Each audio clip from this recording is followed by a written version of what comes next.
తెలంగాణలో యూరియా కోసం రైతులకు నిరీక్షణ తప్పడం లేదు. ఇటీవల కురిసిన జోరు వర్షాలకు సాగు పనులు ముమ్మరంగా సాగుతున్నాయి. అంతకుముందే నాటేసుకున్న రైతులు ఎరువు కోసం దుకాణాల వద్ద ఎదురు చూస్తున్నారు.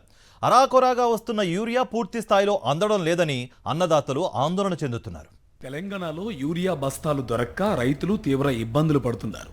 పంట కాలానికి యూరియా సంచులు అందకపోవడంపై సర్వత్రా ఆందోళన వ్యక్తమవుతుంది.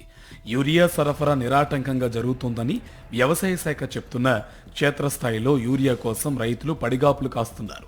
ఓవైపు పొలం పనుల్లో బిజీగా ఉంటూనే పిఏసిఎస్ల వద్ద బారులు తీరి విలువైన సమయాన్ని రైతులు కోల్పోతున్నారు. పొలం పనుల్లో వ్యవసాయ కూలీలను పెట్టుకుని ఎరువుల కోసం పడరాని పాట్లు పడాల్సిన దుస్థితి రైతులకు ఏర్పడింది. స్టాక్ అందుబాటులో లేకపోవడంతో రైతులు ప్రైవేట్ ఎరువుల దుకాణాల వద్ద పడిగాపులు కాస్తున్నారు.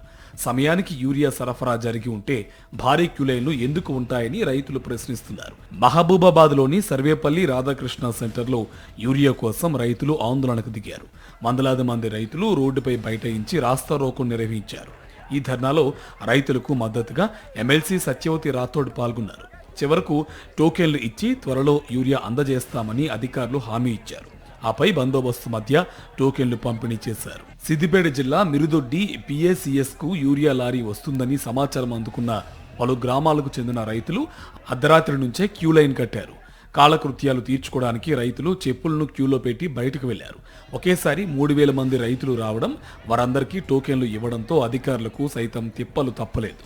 మొత్తానికి యూరియా లారీ రావడంతో టోకెన్లు అందుకున్న రైతులకు 2 బస్తాల చొప్పున యూరియా పంపిణీ చేశారు.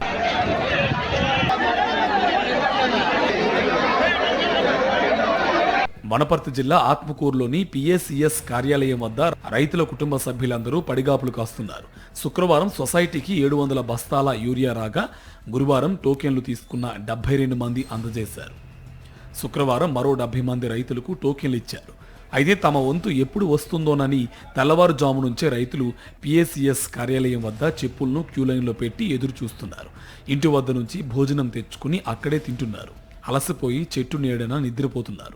రాష్ట్రంలో యూరియా కొరతపై బీజేపీ కాంగ్రెస్ మధ్య మాటల యుద్ధం జరుగుతుంది.